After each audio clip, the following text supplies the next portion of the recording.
Olá pessoal, tudo bem com vocês? Estou de volta com mais conteúdo jurídico e hoje eu vou falar de um tema um pouco polêmico, bem complicado. Eu decidi compartilhar com vocês, chegou até mim alguns casos e na prática eu preciso explicar como que funciona, porque eu vejo que muitas pessoas são induzidas ou cometem erros no momento dessa decisão. O tema de hoje é como fica, Silvana, um imóvel financiado com o fim do casamento, com o fim da união estável. Eu decidi explicar para vocês quais os principais passos que você precisa tomar e quais as observações essenciais no momento ali de decidir como que vai ficar esses bens financiados, seja um imóvel, seja um veículo. O imóvel, principalmente, porque o imóvel é muito mais difícil de você dar alguma destinação, enfim, de resolver esse problema, porque geralmente o valor é bem maior do que um veículo, tá ok? Então fiquem ligados, compartilhe esse vídeo para o maior número de pessoas terem acesso a essa informação. Se inscrevam no meu canal do YouTube, Silvana Borges, me segue aqui na página no Facebook, Silvana Borges Advocacia, para você ficar por dentro de todas as informações. Então vamos lá, sem maiores delongas. Esses dias eu recebi uma seguinte pergunta, Silvana. Eu e o meu ex-companheiro, a gente tinha um imóvel financiado, a gente ainda não quitou esse imóvel. Porém, chegou ao fim o casamento e a gente vai dar entrada ali no divórcio. E eu queria saber como que vai ficar essa questão do imóvel, porque assim, eu pretendo ficar no imóvel, ele não quer ceder a parte que ele já quitou para mim, enfim. É muito comum essas perguntas. Também chegou um caso até mim da seguinte questão. Silvana, já divorciei já faz uns 4 anos. Ficou combinado para o meu ex-companheiro transferir o financiamento e assumir as dívidas daquele imóvel para ele. Esse passaram 4 anos, fui ver, o meu nome estava no SPC, no Serasa, né, nos órgãos de inadimplentes. Ele não havia transferido, ainda constava dívida, né? E aí, nesse ponto que eu falo, precisa tomar muito cuidado. Primeiro, gente, quando você vem a divorciar, seja você lá estar convivendo a união estável, venha dissolver a união estável, e vocês tenham adquirido, importante lembrar o regime, por exemplo, se for da comunhão parcial de bens. Se vocês adquiriram um imóvel, né, através de um financiamento imobiliário, na constância da união, quando você vem dissolver a união ou com o divórcio, é preciso ficar atento de como vai ficar a partilha. A gente precisa lembrar que esse imóvel, provavelmente, na maioria das vezes, é um imóvel com alienação fiduciária, ou seja, por exemplo, a Caixa Econômica. Você não é proprietário daquele imóvel, você só vai tornar um proprietário do imóvel quando você quitar todas as parcelas, aí sim vai ser registrado ali no registro de imóveis que você é o proprietário. Enquanto isso, o imóvel pertence à instituição financeira. Então, por isso que acontece, quando vem atrasar muitas prestações, a instituição financeira vai lá, pega o imóvel e coloca leilão, ok? Basicamente é assim. E aí, quando você vem a divorciar, você precisa observar que, em primeiro momento, como que vai ficar? Em nome de quem que está feito o financiamento? Lembra que eu falei aqui para vocês que independe se esteja só no nome de um, mesmo que o imóvel seja financiado na constância da união, independe se esteja só em nome de um, vai ter que dividir. Primeiro, tá em nome de quem o financiamento? Tá em nome dos dois? Ok, usou para completar a renda, tá no nome dos dois. Segundo, qual que é a porcentagem, quantas parcelas foram quitadas? Porque quando você financia um imóvel é um valor, o preço de mercado depois, se você for vender, é outro valor. Então precisa saber qual que é a porcentagem do imóvel que já foi quitada, né? Quais são as parcelas que já foram pagas pelo casal, que agora esse casal, ok? Terceiro, quem vai ficar no imóvel? Então é muito comum que uma das partes saia de casa e a outra fique no imóvel. Essa parte que ficou no imóvel vai assumir as demais obrigações, vai continuar pagando as demais parcelas e vai te indenizar desse valor que já foi pago em comum? Ou se tem algum outro bem, de repente, a outra pessoa fica com o bem e o outro ex-cônjuge fica com o imóvel, né? Assuma as demais parcelas e não precisa indenizar. Então, tudo precisa analisar essas questões.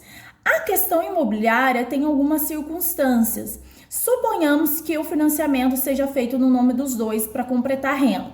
ok? E aí vem a divorciar e um fala assim, olha, você vai assumir as parcelas, ok, concorda, mas você vai se obrigar a transferir o financiamento somente para o seu nome, porque eu não tenho mais nenhuma responsabilidade.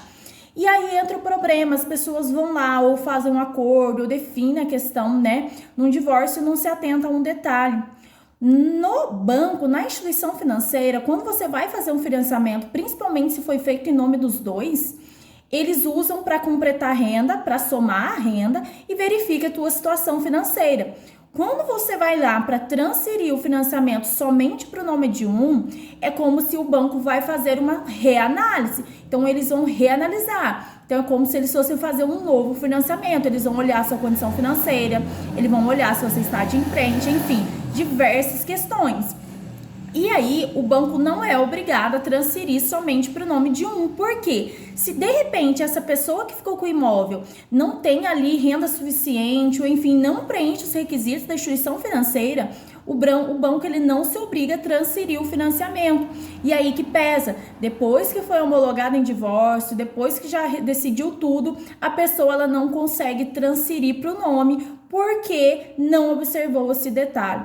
Então, se vocês pensam, assume as parcelas e continuam pagando, é importante antes do divórcio, antes da dissolução, antes de assinar, né, qualquer coisa, como que vai ficar esses bens, você vá até a instituição financeira e verifica, faça uma pré-análise da sua condição financeira, se vai ser aceito depois.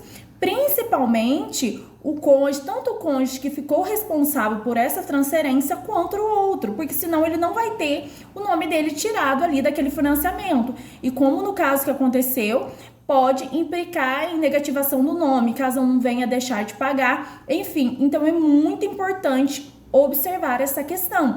Faça uma pré-análise antes na instituição financeira, se a pessoa que vai assumir as prestações tem ali requisitos suficientes, porque aí você fica preparado para tomar uma decisão, caso o banco não aprove. A outra questão, por exemplo, se não chegou a um acordo como que vai ficar o imóvel, se nenhuma das partes quer assumir as obrigações, é colocar o imóvel à venda. E aí você coloca à venda ali o preço de mercado, né? Se um terceiro vier a comprar aquele imóvel, paga ali o preço de mercado e aquele valor você abate o restante da dívida, do financiamento. Então é importante notificar a instituição financeira. Ou até mesmo pode ir lá transferir o financiamento para terceiros. Então, terceiros paga somente aquilo que vocês quitaram na constância da união e assume as demais parcelas. É importante também ir até a instituição financeira para poder efetuar essa transferência do financiamento para terceiros. E mesmo assim, o banco, a instituição financeira vai fazer essa pré-análise, né, das condições financeiras, da situação, enfim, do terceiros.